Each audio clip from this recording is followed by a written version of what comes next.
Hello mga kayap, what's up? Kumusta na kayo? Ayan mga kayap, no? For today's video mga pala mga kayap, nandito ako kay Diwata Paris Overload. Alright? Dito lang po yan mga kayap sa Pasay, no?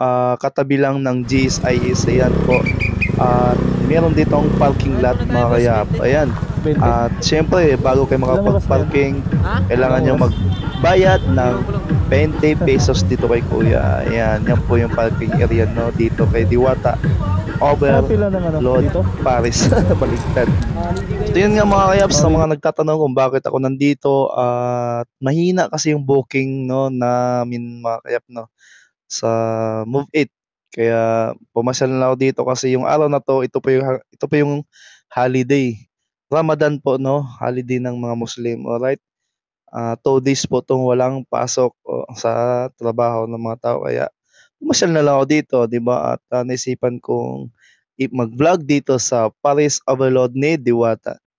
Sa magtatanong kung bakit bukas pa 'tong Diwata or yung Paris Overload ni Diwata, siyempre mga kaya bukas na bukas 'to, hindi po natuloy yung pinapalabas sa vlog sa Facebook na isasara na raw yung puwesto ni Diwata.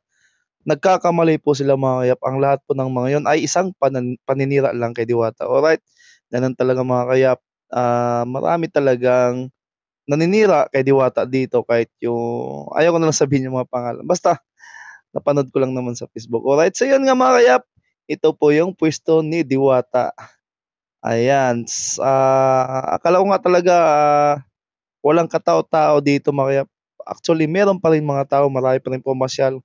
Kahit sa labas nag-antay marami pa rin. So ito nga pala yung pila dito 'no, sa loob or dito sa Paris ni Diwata. Ang dami pa rin tao talaga. So yun nga, dito si Kuya, yan at pinapakita niya yung vlog niya o yung silver niya 'no, na sa YouTube.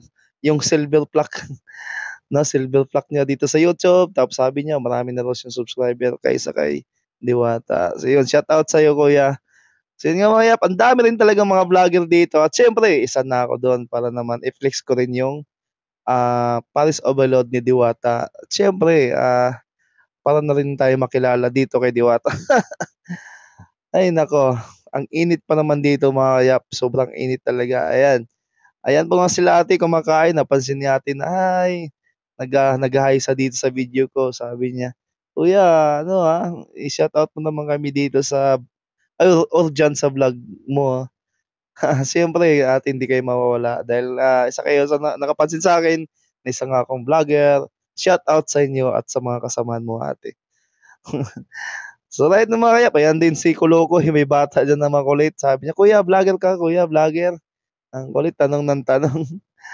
Ayan nakita niyo naman 'no. Dito nga pala mga kayap, standing position nga pala 'no. Dun sa kabila standing position tapos dito naman, merong ding upuan 'no, pero dahil konti lang siguro yung upuan ni Diwata kaya ayun yung iba standing position na lang. So yan nga pala mga kayap yung stab ayan ni Diwata Paris Overload, ayan. Yan po yung stab 'no ni Diwata tapos yung po si Kuya yan po yung, naniningil ng tig-100 bawat tao. 'Pag sa Paris at saka sa chicken, pero 'pag sa ano pala sa chicken 120 yata, pero 'pag sa Paris ka lang 100 bawat tao. So yun po si Kuya, para mabigyan kayo ng Paris Overload o kaya yung pagkain ni Diwata kailangan yung bilhin yung parang stub. Alright, babayaran niyo na agad para dire-diretso na kayo dito sa pagkain ni Diwata. Ayan po si Diwata mga kayap, ayan. Oh, 'di ba nag-announcing siya. Pakinggan natin mga kayap kung ano announce niya 'no. Let's go.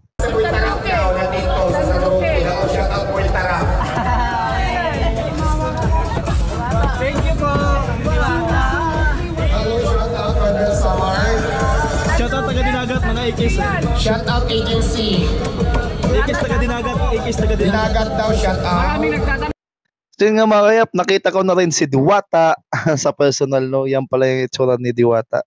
Sa sobrang sipag niya mga kayap, kahit mainit man yan o tag-ulan, siya talaga mismo ang nag-asikaso dito sa Paris Overload niya dito sa Pasay. Alright, ayan po yung Paris mga kayap po, kitang-kita nyo naman. Nako, ang daming taba. Kaya kung pupunta kayo dito mga kayap, dapat magbaon na kayo ng Del Monte Pineapple para naman mailabas nyo lang kaagad yung mga kinain nyo. So yan nga mga kayap, sa halagang 100, meron ka ng Paris Overload. Ayan no, kitang-kita nyo naman, may kasama pang chicharong bulaklak, tapos taba-taba ng baboy. Alright, so yan. Ito nga pala si Kolokoy kanina pa to ng kukulit. So yun nga mga kayap, tapos mo doon sa pilahan ng Paris, no? Paris Overload. Dito naman sa pilahan tayo ng kanin. Ayan, unlimited rice po yan mga kayap. Ayun muna tayo mga kayap.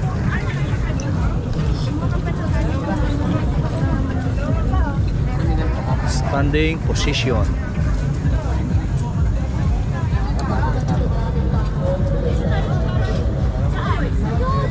So yun nga mga kayap, kitang-kita nyo naman, hirap ako kumain dyan kasi gusto ko sanang videohan yung sarili ko habang kumakain.